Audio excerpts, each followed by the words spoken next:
long as it's not overexploited. If it's overexploited, it leads to desertification, to soil compaction and things along those lines that eventually destroys that land. And desertification is an enormous problem globally.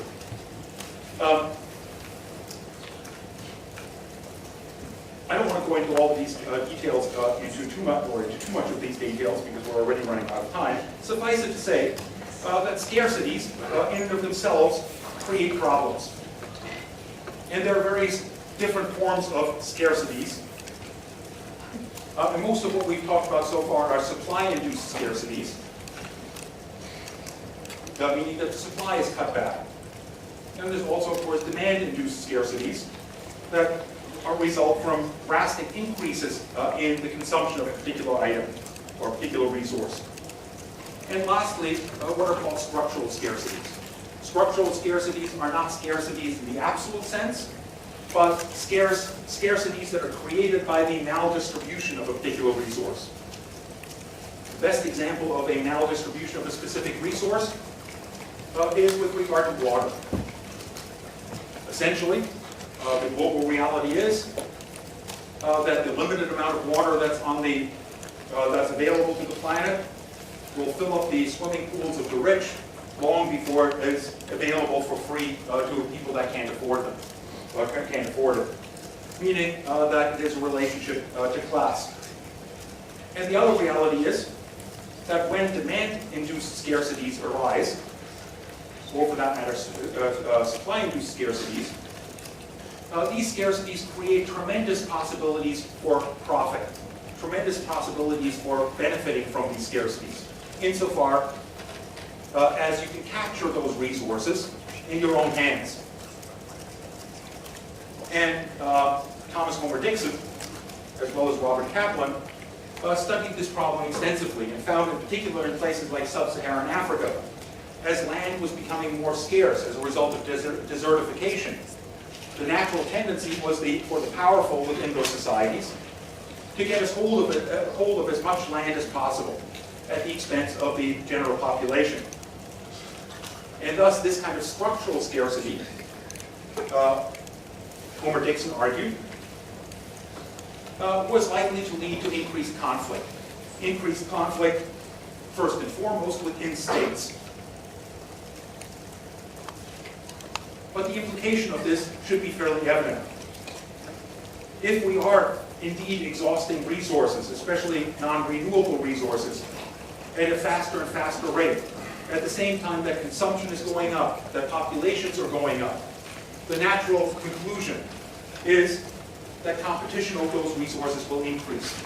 Competition over those resources will increase within societies, and especially in weak societies. That competition will result in the overpowering of state institutions through which that competition is channeled, leading to what Robert Kaplan described as the coming anarchy that you already saw in parts of Western and sub-Saharan Africa. But the other implication is that it will also exacerbate tensions between states. In other words, on the one hand, it can lead to what we call failed states. And we've already talked about some of those. And in many of them, the environment plays a prominent role. But we can also start to talk about resource wars. And one of the most prominently mentioned problems that could lead to such resource wars is competition over water. Competition over water. And there are two examples that are particularly worth mentioning in this regard that have been prominent in the literature on possible environmental conflict. One is the waters of the Nile, which run from Somalia through Sudan into Egypt, and in which Egypt has already very unambiguously declared that any attempt by Sudan in particular to dam off or influence negatively the flow of water across in the Nile into Egyptian territory would be considered an act of war. meaning that the Egyptians would take out such an installation, which would be blatantly an act of war. That's a real danger, in large part because, of course, Sudan is largely a desert country, depends heavily on water supplies for its main export, which is coffee, which is very water intensive in its production, and therefore has every incentive to try to use as much of that water as possible. But it is likely to be very restrained in doing so, in large part because whatever else you can say about Sudan and Egypt is militarily far superior to Sudan. And consequently is likely to be in a position to prevent Sudan from taking any of those kinds of measures. The other place, one that is in some ways perhaps more scary, is the relationship between India and Pakistan. The relationship between India and Pakistan is quite complicated, even without taking into consideration things like water, given the conflict over Kashmir and so on. But the reality is that Kashmir, or the Indian part of Kashmir, contains the headwaters of the Indus River. And the Indus River runs from Indian Kashmir through Azad, which is the Pakistani portion of Kashmir, into the Punjab, and essentially is the backbone of the agricultural system in Pakistan. It is also, to a considerable extent, the backbone of agriculture in India. And consequently, India has on a number of occasions indicated its desire to divert more waters from the Indus River to fuel its agricultural system and so on. In this case, of course, both sides have nuclear arms, and consequently a conflict of this sort would be potentially devastating. For the most part, in the literature on international relations, aside from Thomas Homer Dixon and Robert Kaplan, who are also somewhat skeptical of this, and indeed for good reason, the overall conclusion that international relations experts have come to is that water wars are not all that likely. Water wars are not all that likely for the simple reason that wars are enormously expensive. And that from that point of view,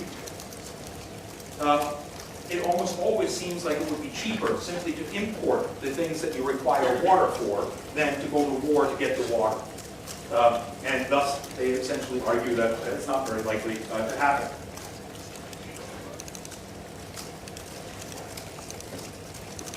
But there are other forms of resource conflict.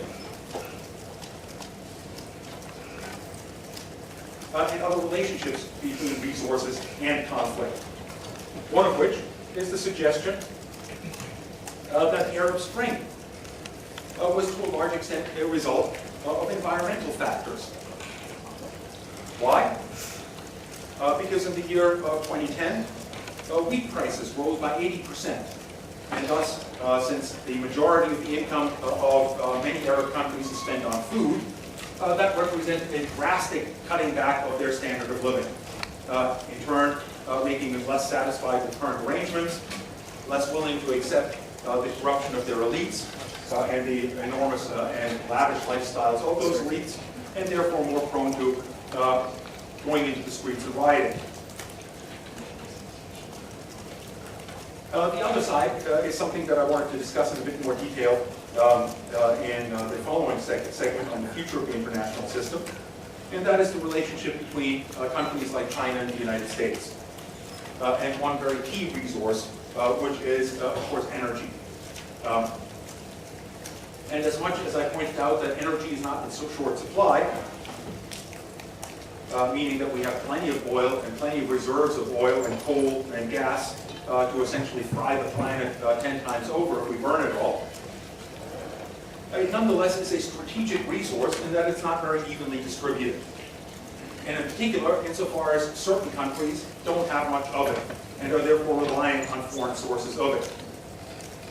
And one of the countries that is perhaps most reliant on foreign sources of energy is China. China has enormous amounts of coal and probably could sustain its energy needs on the basis of coal for quite some time, but coal has enormous environmental implications, both in terms of climate change and in terms of making the smog in places like Beijing that much worse. So the ability of it to function solely on coal is very much no question. The reality is that in trying to contain Chinese expansion and China as a global power, the United States does seem to be focusing fairly extensively on its supplies of energy. As such, one of its main suppliers of oil until fairly recently was Sudan. Sudan in large part because the rest of the world was boycotting or has imposed sanctions on Sudan over its treatment of Darfur. But the Chinese did not pay much attention to that.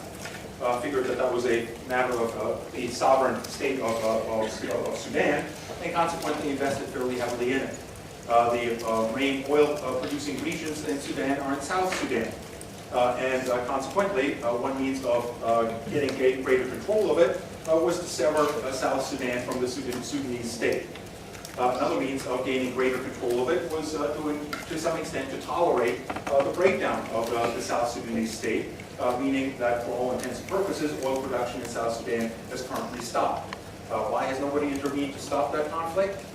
Some might suggest because they have an interest in keeping it out of production in order to contain Chinese access to oil. Another major source of oil for China is Iran. And again, you note the conflicts between Iran and the West that may be read through this lens as well. Don't want to talk about that too much. Let me just talk a little bit about climate change before we put that issue to rest. One of the problems with climate change is negotiating some kind of a solution to it. And there's just a few things that I wanted to point out in regard to that. The first and perhaps most important observation is that 90% of the carbon dioxide emissions that have raised temperatures, and are raising temperatures to this day, were produced in the First World.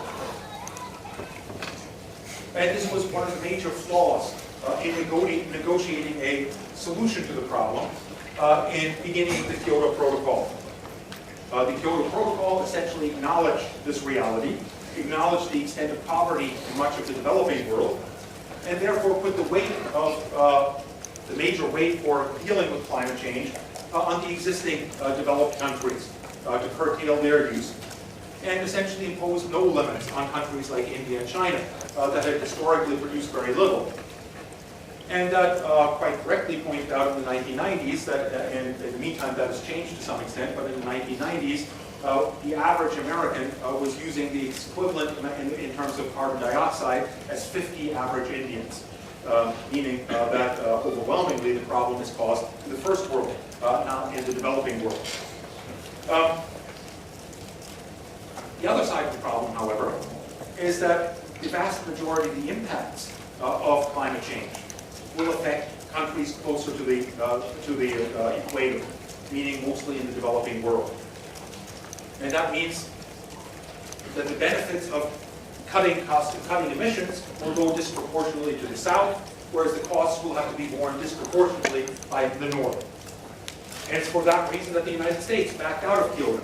Essentially, it insisted that history cannot be relevant in this discussion at all, that everyone has to pay an equal burden in dealing with the problem. This, in turn, of course, as you can probably imagine, has been seen as largely unacceptable by developing countries. And this conflict has gone on, and it's had the impact, first and foremost, of watering down the types of policies suggested in dealing with climate change issues, meaning that the targets have become more and more modest, if not killing them outright. And in the most recent Warsaw Climate Conference, indeed the group of 77, plus 59 others from the developing world, simply walked out in protest, in large part because of the role played by the developing world. And I'm sorry to say, predominantly, that role was played by the United States and Canada. Canada has received the Fossil Award every single year that the climate conferences have taken place because of its resistance to any meaningful measures to bring climate or carbon dioxide emissions under control. And the most meaningful contribution that Canada could certainly make is to pledge to keep tar sands oil in the ground rather than to exploit it. Do you think that's likely to happen? There certainly is no one other than the rather insignificant Green Party that's even making any suggestions of that sort. And insofar as the Green Party does make those suggestions, they make themselves less and less electable, meaning that electoral politics in Canada more or less takes for granted that these oils in the tar sands will be burned. And if they are, it, according to critics, spells climate disaster. The US and Canada have resisted not only imposing more significant reductions on developed countries than developing countries, but have also rejected any notion of paying compensation for damage caused by previous greenhouse emissions, and have resisted the idea of creating a global climate fund to help developing countries that will have to deal with the majority of extreme weather events, desertification, rising sea levels, spread of diseases such as malaria and so on, to help them deal with these consequences of global warming. So on that front, we're in deep trouble. Let me see where we're at in terms of time. Let me leave the environment aside for the time being. Suffice it to say that the alarming picture that I painted about the impact that the global environment will have on international politics, to me, is probably the best argument for the need for more robust forms of global governance. More robust forms of global governance. Meaning that the Westphalian state system in its current form, based on sovereignty, and based on the assumption that each state looks out solely for its own national interest, is ultimately going to be incapable of dealing or addressing the kinds of issues that we've been talking about. Whether they relate to climate change, whether they relate to controlling overfishing, or various other forms of environmental impacts, such as the storage of dangerous waste and so on and so forth. Essentially, what this calls for is a global regime. And a global regime that by necessity will have to be in a position to impose its will on sovereign states, even when those sovereign states resist those measures. And that should also be evident. The important thing is not merely that international institutions be able to impose measures on states, but that they be able to impose them, as the climate negotiations suggest, on the most powerful states in the international system. In other words, those that create the problem to the greatest extent. And chief among them, in regard to environment and climate, certainly at this point is the United States, which, although it represents only 5% of the world population, or less than 5%, is still responsible for close to 30% of the emissions. In other words, on a per capita basis, the US and Canada are by far the largest emitters. China has become, although the figures are still somewhat ambiguous, has apparently bypassed, or is coming close to bypassing the US as an absolute producer of carbon dioxide, but on a per capita basis is still well below the levels produced by either Canada or the United States. So let me move on to the next topic, the future of the international system. Essentially, your text deals with that in terms of 4 key questions. And those 4 key questions we'll take in turn. And let's start with the one that they begin with. And that is the spread of weapons of mass destruction. Can the spread of weapons of mass destruction be stopped? Can their use be curtailed? Or is our use cooked? Many have observed that in human history, one would be hard-pressed to find a new technological invention, especially of a weapon, that was not used to its full capacities. And from that point of view, while we've been remarkably restrained in our use of nuclear weapons up to this point, there is no long-term guarantee that when push really comes to shove, states like Russia, like China, like North Korea, like India and Pakistan, like the United States, would not use nuclear weapons if they thought that their security depended upon it. Nonetheless,